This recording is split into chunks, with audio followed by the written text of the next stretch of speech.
saya nggak bahas, tapi saya highlight satu. Jadi tipe donatur itu ada 10 sebenarnya. Tipe pelanggan itu ada 10. Yang udah pasti inilah. Karena kita produknya bukan produk yang didiskon, dipromo gitu kan. Jadi kita nggak bisa ada donatur, diskon donatur gitu. Jadi di bisnis kayak misalnya Gojek, Bukalapak, itu banyaknya adalah customer tipe kedua, ya diskon customer. Kita semua termasuk hidup diskon gitu. Jadi kalau Gojek dari sini ke sana 15.000, saya akan buka Grab. Grab 13.000 pindah. Nah pas mau balik, Grab masih 13.000, tapi saya buka Gojek. Oh ternyata Gojek kalau sore cuma 10.000, saya pindah Gojek. Ya, itu namanya diskon customer. Banyak nggak seperti itu? Banyak. Tapi kalau di zakat mungkin nggak seperti itu ya polanya ya. Loyal lah, loyal customer. High volume customer. High volume customer itu artinya yang potensinya besar. High volume customer itu kelompok-kelompok customer yang misalnya nih setahun dia donasi zakat infak ke kita 20 juta. Dan dia sudah menjadi pelanggan kita selama 5 tahun. Berarti kalau misalnya dia bisa kita pertahankan 10 tahun, berarti berapa nih? Setahun 20 juta, 5 tahun berarti 100 juta. Berarti ada uang di dia yang akan didonasikan lewat kita, itu ada 100 juta. High volume. High volume. Ini nomor 4 sama nomor 7. Nah, nomor 7 itu mirip ya. Penjelasannya ada di sini. Tapi di handbook ada nggak ya? Kalau nggak ada berarti disampaikan sekilas saja. Paling nggak kita tahu ya ada tipe-tipe customer. Kemudian ini tipe yang ini impulsif. Impulsif itu yang gampang terpengaruh. Dia nggak punya rencana donasi, tapi Pak RT ku donasi gitu. Jadi dia ini impulsif, bukan ada niatan. Bukan ada motivasi tapi ikut-ikutan. Ada nggak tipe? Ada.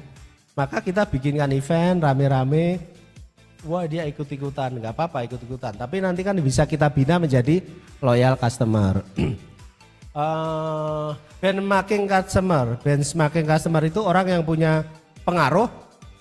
Public figure misalnya. Orang yang bukan public figure tapi juga punya pengaruh. Ini masuk. Dia bayar donasinya lewat kita. Biasanya orang-orang seperti ini yang nanti kita jadikan endorsement. Tuh, Mbak Im aja bayar zakat lewat kita kok. Masa kamu enggak? Gitu. Misalnya ini benchmarking customer. Itu namanya endorsement atau public figure yang jadi pelanggan kita. Dia diikuti banyak orang, trendsetter. Jadi kalau di IG dia followernya banyak. Donatur kita ada customer seperti itu, kita bisa manfaatkan dia. Entah sebagai endorsement atau misalnya di event yang diliput beritanya, loh itu ada Mbak Inul di rumah yatim misalnya. Nah itu benchmarking, dia jadi public figure yang jadi panutan. Oke, detailnya kita nggak bahas tapi kurang lebih ada tipe-tipe customer untuk kita ketahui. Maka kalau misalnya ada customer loyal yang harus dilakukan apa? Jadi dijaga mereka. Kan loyal berarti kan di piramida atas ya. Dengan relationship tadi, kegiatan-kegiatan relationship. Oke. Yes, ini nanti di rumah yatim yang akan dilakukan seperti ini ya. Ini tahapannya. Maaf ini gambarnya kompleks ya. Pokoknya kita punya customer kita siapa, kemudian datanya kita analisa. Nih, kemudian kita membuat program itu di delivery lewat channel apa, ada yang lewat WhatsApp, ada event, ada telepon, ada SMS gitu. Ini contoh kasus, gambarnya seperti ini goalsnya adalah ini. Goals dari kegiatan CRM ini. Nah ini, mereka happy, tadi kan ada 3 nih ya syaratnya tadi. Nah di sini udah dihapus, ada happy, kemudian relationship-nya baik, kemudian ada program, maka dia akan jadi advokat. Nah goalsnya ini. Retention rate, tadi retention rate kita berapa? 20% ditingkatkan nih jadi 30%, jadi 40%. Kemudian di sini closing rate ini. Closing rate kita sekarang tim kita itu kalau jualan Sekarang closing rate-nya berapa? Kan ada datanya. Mbak Hani kalau jualan closing rate-nya 2%. Ya, kemudian Mbak Maida tulisannya cilik banget. Ya Mbak Hani gede tulisannya. Oh dia nama lengkap, pantas kecil ya. Mbak Maida closing rate-nya 2,5% misalnya. Maka ada lagi misalnya Mbak Rina closing rate-nya 7%. Maka kita bisa saling sharing tuh. Mbak Hani apa yang dilakukan?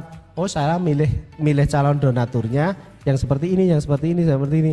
Oh saya cara bicaranya seperti ini loh. Dia bisa 5% kok, saya 2%. Nah itu CRM itu untuk meningkatkan closing rate. Dan ujung-ujungnya kalau bisnis kita dari pelanggan existing, maka profitnya akan lebih tinggi dibandingkan bisnis kita dari pelanggan baru. Nah, jadi implementasi CRM teman-teman, hasil akhirnya adalah seperti ini. Loyalitas pelanggan meningkat, biayanya berkurang. Kenapa? Kita membuat event yang diundang customer baru dengan membuat event yang diundang teman baik, kira-kira hasilnya lebih baik yang mana? Nah itu CRM. Kita mengundang event, misalnya saya mau jualan pengencer darah. Yang saya undang anak-anak, dengan yang saya undang adalah orang dewasa yang punya masalah dengan aliran darah. Lebih laku yang mana? Jadi akhirnya biayanya akan lebih efisien. Kemudian kita nggak perlu meraba-raba karena kita sudah tahu siapa yang akan kita sasar. Itu time to market itu seperti itu. Meningkatkan pendapatan, ya karena kan tadi semakin banyak pelanggan loyal, pendapatannya semakin meningkat. Semakin tinggi closing rate-nya, semakin tinggi pelanggan yang kita akuisisi.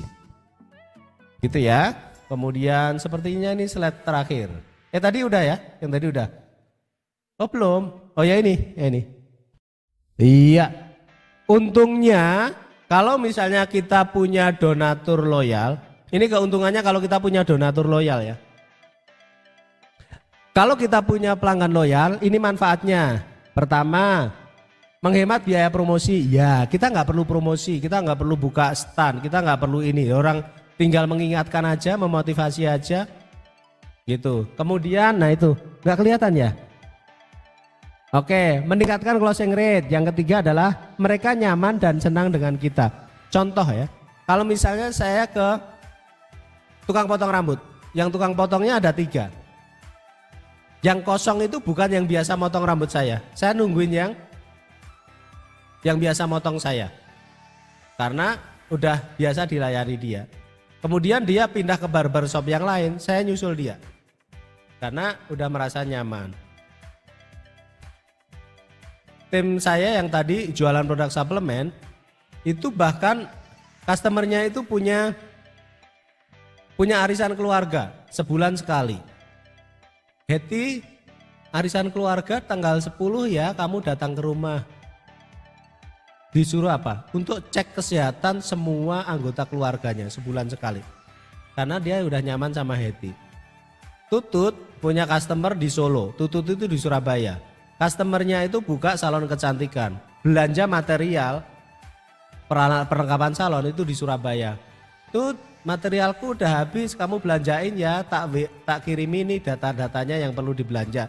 Itu karena udah terlanjur dengan nyaman dilayani oleh Tutut. Karena ya udah pokoknya saya sama Joko, ya udah saya sama Mbak Teni dan seterusnya.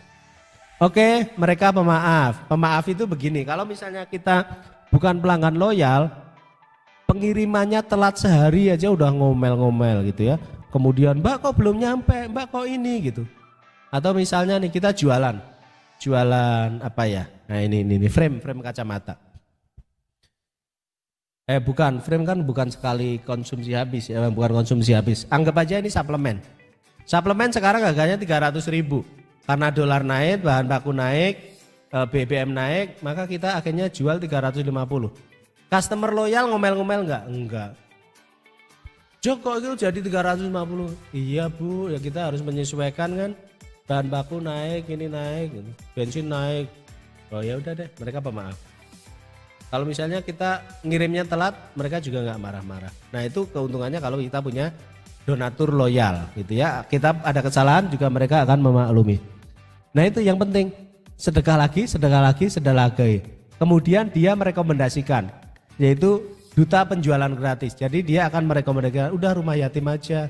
Gampang kok pakai aplikasi itu, scan QR juga bisa. Laporannya juga jelas.